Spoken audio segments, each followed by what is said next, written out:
Hi, it's Dave here in Breckinridge.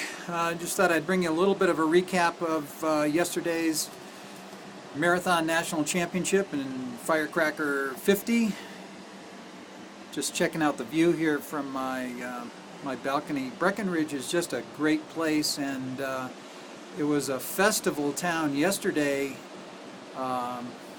Streets lined with thousands and thousands of people. The Budweiser Clydesdale's in town to lead the 4th of July parade, and 750 racers racing right down Main Street and up over the mountains. It was quite incredible. It's been a good week here. The Breck Epic starts today.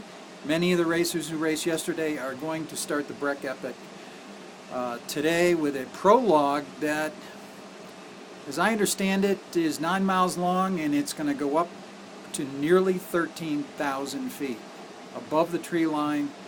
They're definitely going to see some snow up there. So it's been a good week, particularly since I got to ride my bike a little bit.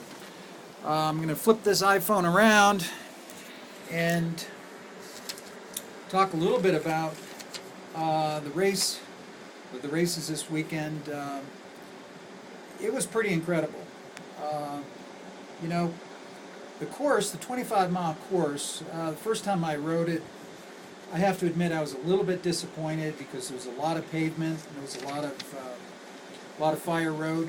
But the single track that was there was spectacular, and the scenery from the fire roads was so incredible that you actually didn't mind being on a fire road. Some of the descents were extremely difficult. Sharp rocks everywhere, and many of the riders yesterday saw their hopes and dreams sort of go up in flames just because of flat tires, and that included our cross-country national champion Mary McConaughey and her partner Michael Broderick, Dave Weens, Amanda Carey, who was riding herself to a podium position. It was just a very, very tough course to keep your bike together. Many people chose to ride hardtails because of all the climbing, but I think that made it even more difficult to keep your bike together. So, in the men's race, it was quite interesting because Peter Stetina, the road racer, he basically set the tempo up the 4 or 5 mile climb to the single track. And at that point, when they hit the single track, it was JHK and Andy Schultz, two mountain bikers. Well, Jeremy just decided to put the hammer down and see what happened, and he opened up a gap, and as he said, he never looked back. He never knew really what the lead was. It grew to about 10 minutes by the end of the race. I have to tell you, I'm one of the people who's not surprised by this. This distance of 50 miles, this altitude, this type of terrain is really, it's just perfectly fits into the type of racing that JHK is good at. He lives in Boulder, Colorado. He trains at Winter Park. He was not going to be beaten yesterday.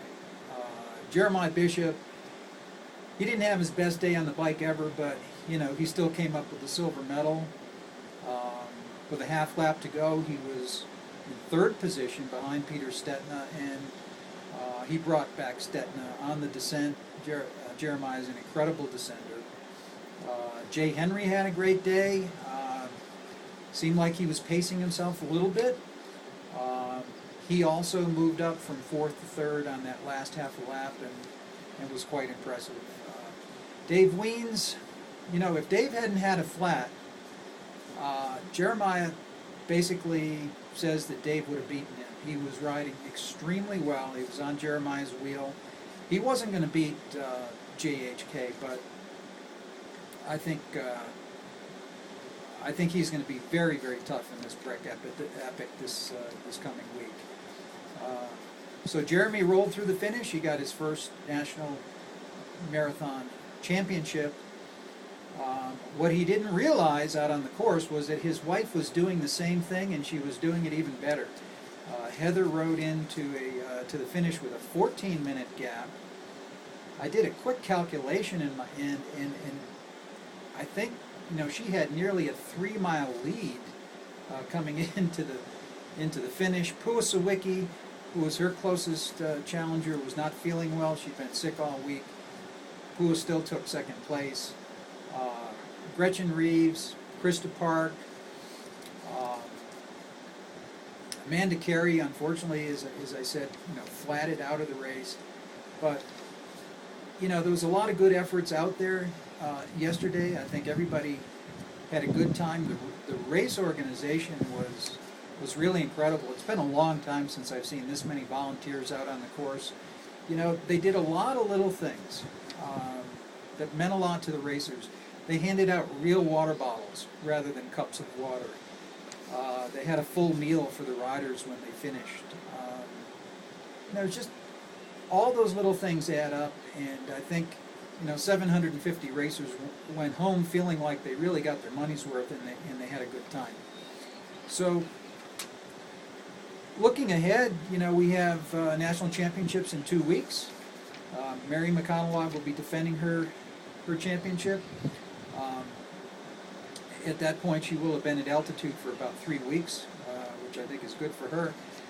She now is going to have her hands full with Heather Erminger, who is, you know, riding better than she's ever ridden in her life, and certainly Georgia Gould is going to be, she's going to be right there and looking to get back her national championship jersey as well.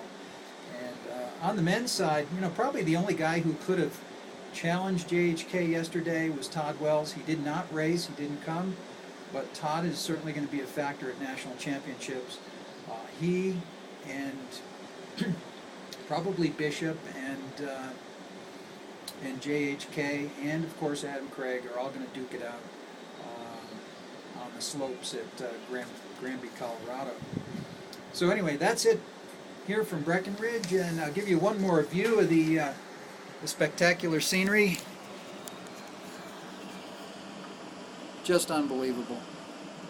Already looking forward to next year's race. See you guys.